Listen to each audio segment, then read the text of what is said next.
Good morning friend, my name is प्रवेश चौहान। जैसा कि कल मैंने आपको बताया था कि कॉन्ट्रैक्ट होता क्या है, कॉन्ट्रैक्ट अर्थात संविदा। आज उसी चीज़ को हम एक रिटर्न नोट्स के माध्यम से समझने की कोशिश करेंगे। क्वेश्चन है व्हाट इज़ कॉन्ट्रैक्ट, संविदा क्या है और संविदा कितने प्रकार की होती है। तो इसे हम समझने का प्रयास करते हैं। संविदा कई व्यक्तियों द्वारा किए गए करार की अभिव्यक्ति है जिसके द्वारा व्यतिलक्षी अधिकार उत्पन्न किए जाते हैं, उनमें से या अनेकों के विरुद्ध प्राप्त होते हैं। इसको हम समझते हैं।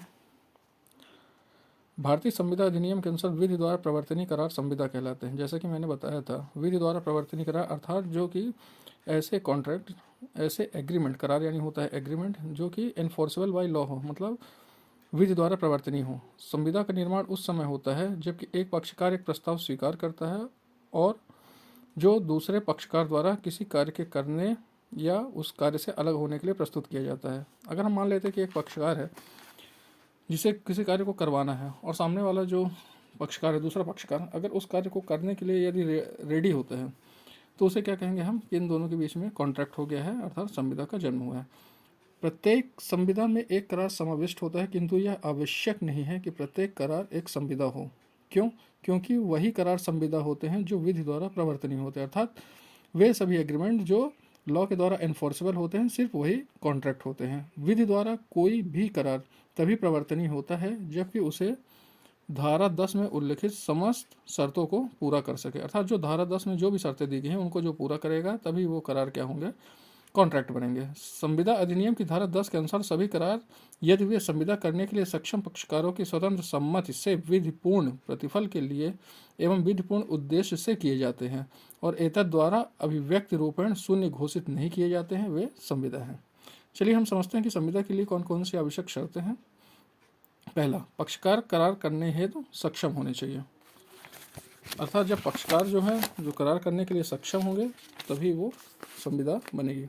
दूसरा, करार पक्षकारों की स्वतंत्र सम्मति से होना चाहिए।